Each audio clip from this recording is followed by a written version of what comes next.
예, 시황맨의 주식 이야기 오늘의 증시 브리핑 시작하겠습니다. 오늘 증시가 이제 제법 올라가긴 했는데 올라간 폭은 해외 증시 기간 동안 연휴 기간 동안 올라간 거 생각해 보면 상당히 아쉽죠. 이거보다 한 2배 정도 올라갔어야 되는 건데 뭐 그만큼 채우지는 못했습니다. 이제 기대했던 지수 올렸던 재료, 그다음에 이제 올라가는 상승폭을 좀 제한했던 재료를 좀 살펴보면 우선 연휴 기간 동안에 해외 증시가 강했다라는 점, 나스닥이 한 8% 정도 올랐었고 S&P 500 지수가 한 6% 정도, 니케이가 3%, 인도가 이제 4% 정도 올라가면서 뭐 조금 올라도 한 3% 정도는 해외 증시가 올랐기 때문에 우리 증시가 그만큼 올라갈 수 있는 환경은 만들어졌죠. 뭐 미국 기업들의 실적, 연준 인사들의 완만한 언급 이런 것들이 이제 시장을 끌어올리는 그런 역할을 했고, 특히 이제 긴축 리스크가 완화됐다라는 점이 투자자들에게 어느 정도 좀 올라가도 되겠구나 이런 어떤 안도감을 줬잖아요. 달러 인덱스가 빠지고 미국의 금리 인상 이제 속도도 당초 생각했던 거 가장 걱정했던 시나리오, 심지어는 뱅크 오브 아메리카에선 금리를 7번 올릴 거야. 그리고 이제 라팔 보스틱이 이제 1월 말 버전으로는 이제 0.5%포인트 한 번에 올릴지도 몰라 이런 어떤 발언을 했었는데 뭐 그렇게까지 할 것 같지는 않다. 그러니까 이런 이제 생각도 하게 된 거죠. 이게 미국의 금리를 가파르게 올리면 예를 들어서 올해 금리를 한 4번 정도 올린다? 그래봐야 이제 기준금리가 1% 초반이 되잖아요. 그러면 우리나라 이제 한국은행 기준금리를 한 번 정도만 올려도 우리가 금리 수준이 더 높게 되는 상황이 되거든요. 근데 미국이 금리를 5번, 7번 올려버리면 우리 금리를 한 번 정도밖에 안 올리면 우리 금리하고 미국 금리가 똑같거나 미국 금리가 역전을 하게 돼요. 이 또 부담이 되거든요. 금융시장에. 이제 아무래도 미국의 금리 인상 횟수에 좀 관심을 갖게 되죠. 근데 연준 인사들이 이런 부분들 좀 누그러뜨려 주면서 오늘 코스피는 연휴 이후에 첫날은 올라갈 수 있겠다 이런 기대감을 자극을 했습니다. 다만 이제 그만큼 못 올라가게 된 거는 메타 플랫폼스, 그러니까 이제 페이스북이죠. 페이스북이 시간 외에 급락을 했잖아요. 그러니까 실적도 어정쩡하게 나왔고 매출과 이제 이익에 대한 평가가 좀 다르게 나왔죠. 그리고 1분기에 이제 실적 예상만 못하다. 이게 사람들이 페이스북을 보는 시간을 계속 줄이고 있다. 이런 식의 어떤 해석이 될 수 있는 내용들이었죠. 그러니까 저도 이제 페이스북을 하는 편이긴 한데 저도 이렇게 페이스북 열심히 안 보거든요. 왜냐면 어느 순간부터 뭐 광고가 너무 많거나 생각이 극단적으로 갈리게 되거나 뭐 이런 어떤 의견들이 많이 올라오면 좀 안 보게 되더라고요. 뭐 가리기, 30일 가리기 뭐 이런 것들도 하긴 합니다만은 어쨌든 그 사람들이 페이스북을 예전만큼 폭발적으로 계속해서 보는 것 같지는 않다. 이런 평가가 나오면서 이제 급락을 해서 오늘 저녁에 미증시가 빠질 텐데 그러면 오늘 설령 올라도 내일 올라간 거 대비 또 몇십 포인트 빠져서 출발하지 않을까? 그러니까 이런 이제 투자자들의 판단이 있었죠. 요게 이제 하나 이슈가 됐고 또 하나는 이제 물가.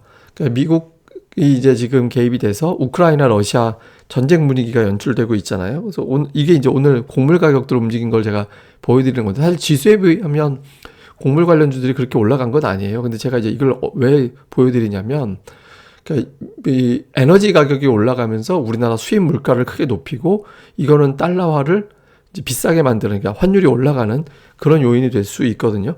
또 이제 이것만 문제가 되는 게 아니라 이제 우크라이나나 특히 이제 러시아가 세계적인 곡창지대 밀을 엄청나게 생산하잖아요. 저희 세대 옛날에 이제 지리 시간에 배운 거 막 외우고 할 때 그런 건데 하여튼 이제 밀을 많이 생산하는 데인데 여기서 또 이제 뭐 만약에 문제가 된다라면 수출의 차질이 빚어지면 또 곡물 가격도 급등할 수 있잖아요. 그러니까 원자재 가격이 급등하면 우리나라 이제 무역 수지가 적자나기가 쉬운 그런 구조이기 때문에 그러니까 이런 부분들에 대한 경계감도 좀 투자자들에게 좀 망설이게 만드는, 오후까지 상승폭을 그대로 유지하게 만드는 데는 좀 어려움을 줬다. 이렇게 보면 되겠습니다. 그러니까 수급에서는 외국인들이 7거래를 연속 매도하다가 매수로 바뀌었죠. 코스닥도 매수했고 양시장 동반 매수는 정말 오래간만인데 근데 규모가 너무 적었고요.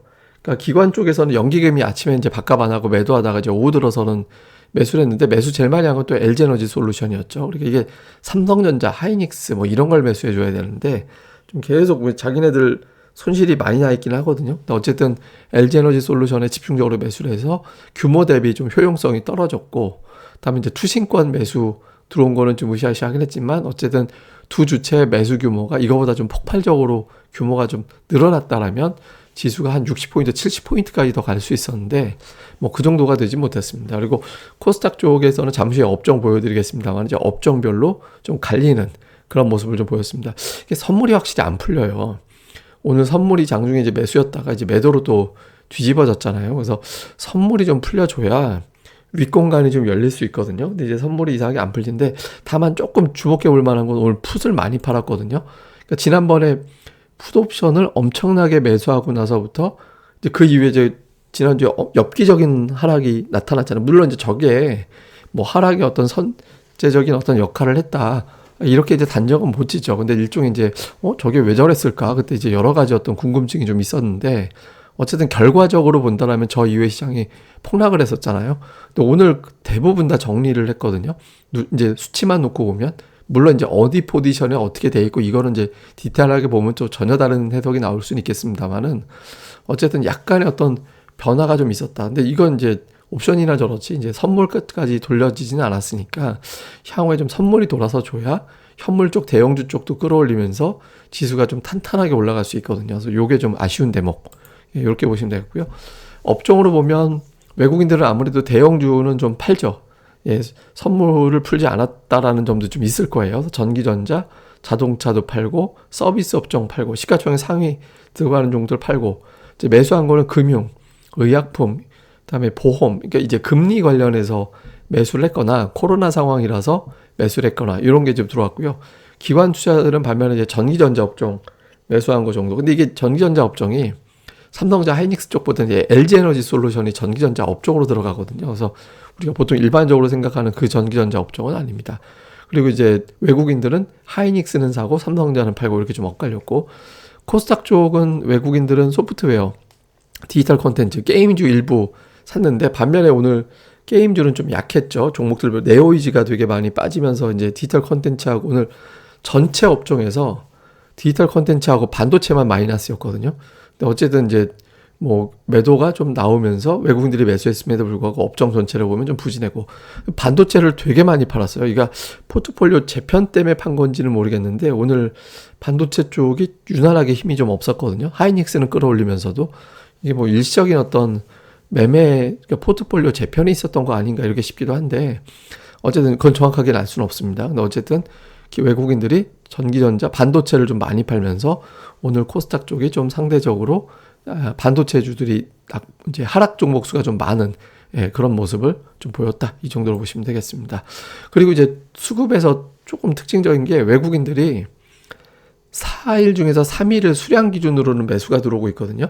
이거는 이제 수량은 몇 주를 샀느냐 이거 얘기하는 건데, 오늘 들어온 수량이 작년도 12월 초 이후에 최대 물량이에요.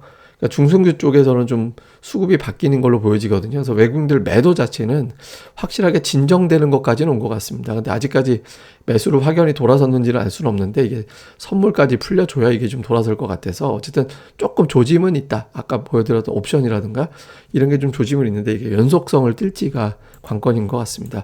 뭐 이후 정리를 해보면, 기술적 반등까지는 악재 완화로 올라왔지만 호재가 없거든요. 그러니까 뭔가 좀 호재가 필요하다라는 거죠. 뭐 이제 뭐 우크라이나 사태가 딱 끝나고, 그리고 이제 인플레이션이 뚝 떨어지는 그런 재료가 나온다든가, 뭐 이런 어떤 또 중국의 부양 조치 뭐 이런 것들이 좀 가해지는 이런 호재가 좀 필요하다. 그러니까 기술적 반등은 최대 나와봐야 이제 낙폭의 절반 정도 보니까 2,800 정도 이상 올라가기에는 좀 애매해, 이렇게 보는 시각이 있거든요. 그래서 좀 뭔가 좀 호재거리가 뭐 뉴스가 좀 나와줘야 되는 시점이고요. 그다음에 이제 외국인들 매도 진정까지는 왔는데, 만약에 여기서 2천억 원 정도의 순매수만 들어와 주면 지수가 이제 좀 넉넉하게 올라갈 수 있는 기반이 되거든요. 그래서 매도 진정 가지고 좀 부족하고, 확실하게 매수로 좀 돌아서는 그런 움직임이 금요일. 근데 아마 이게 다음 주에 만기일도 있고 해가지고 이제 어떻게 될지는 좀 봐야겠습니다만은, 좀 확실하게 외국인들의 변화, 미묘한 변화는 있는데 확실한 변화가 아니죠. 요게 좀 필요하고요. 다음 이제 좀 시장에서 좋게 볼 수 있는 게, 하이닉스가 지금 외국인들 매수가 계속 들어와서 지금 지분율 50% 재돌파가 임박했거든요. 50% 돌파하고 계속 올라가면 투자들이 이거 봐서는, 하이닉스 봐서는 그냥 가나보다 이렇게 판단할 수 있거든요. 그래서 하이닉스의 움직임 좀 봐야 되겠고요. 그 다음에 오늘 특징적인 거, 보험, 비철금속, 2차 전지인데, 이 중에서 보험과 비철금속 같은 경우는 인플레이션하고 또 관련해서, 또 금리 인상 관련해서 움직인 거라서 이게 올라간다라고 해서 주식시장이 엄청나게 환영할 만한 종목들은 아니거든요. 그러니까 여기서는 좀 반도체, 자동차 이런 수출주들이 움직여서 경기 자체, 해외 경기도 좋아지는구나. 그러면 강세장으로 가겠구나. 이런 분위기를 좀 만들어주는 업종이 움직여주느냐. 요게 또 되게 중요할 것 같습니다.